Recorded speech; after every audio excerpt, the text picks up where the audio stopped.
ఎల్లుండి Secunderabad parade ground లో జరగనున్న ప్రధాని మోదీ బహిరంగ సభకు భారీ ఏర్పాట్లు చేస్తోంది బీజేపీ. సభకు 2.5 లక్షల మందిని తరలించాలని ప్లాన్ చేస్తోంది. ప్రధాని మోదీ బహిరంగ సభను విజయవంతం చేయాలని పిలుపునిచ్చారు కమలం పార్టీ లీడర్స్. దేశంలో ప్రజలు మార్పు కోరుకుంటున్నారని, అందుకే అన్ని రాష్ట్రాల్లో బీజేపీ విజయం సాధిస్తోందని తెలిపారు.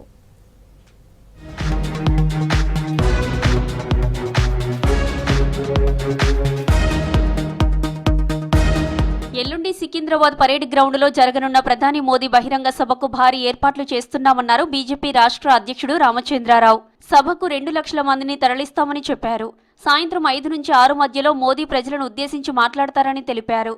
మహిళా రిజర్వేషన్ల బిల్లును ఇండియా కూటమి అడ్డుకుందని, అందుకే బెంగాల్, తమిళనాడు, అస్సాంలో మహిళలు తగిన బుద్ధి చెప్పారని అన్నారు రామచంద్రారావు.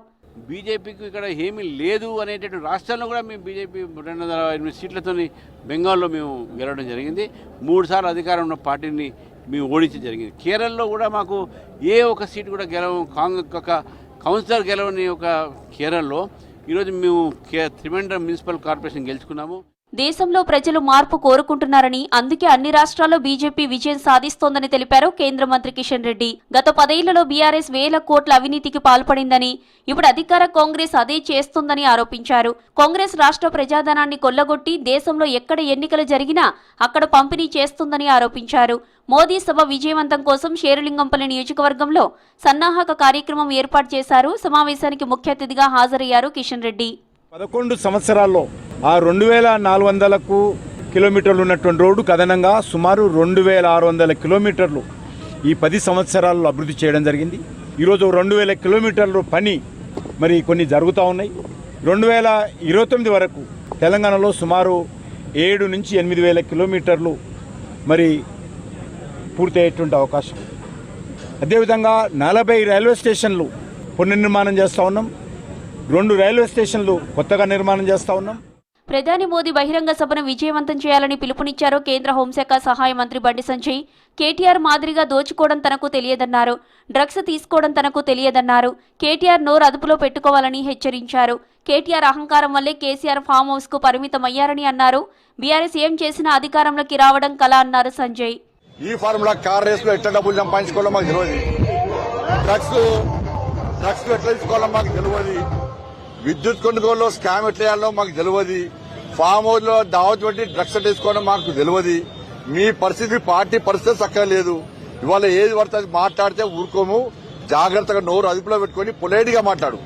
విమర్శలు చేసే ముందు పొలైట్ గా వేయాలి. నీ అహంకారం కళ్ళు నెత్తికెక్కి మాట్లాడితే ఇలా నువ్వంటే ఏందో నీ పార్టీ నాయకులని గుర్తిస్తలేరు. నిన్ను చూస్తేనే కింది స్థాయి నాయకులు అసహించుకుంటున్నారు. ఇలా నీ వల్లనే కేసీఆర్ ఫామ్ హౌస్ పరిమితమైండు. నీ అహంకారం వల్లనే బీఆర్ఎస్ పార్టీ మొత్తం అబాస్ పాలైందని చెప్పి వాళ్ళందరూ మాట్లాడుకుంటున్నారు.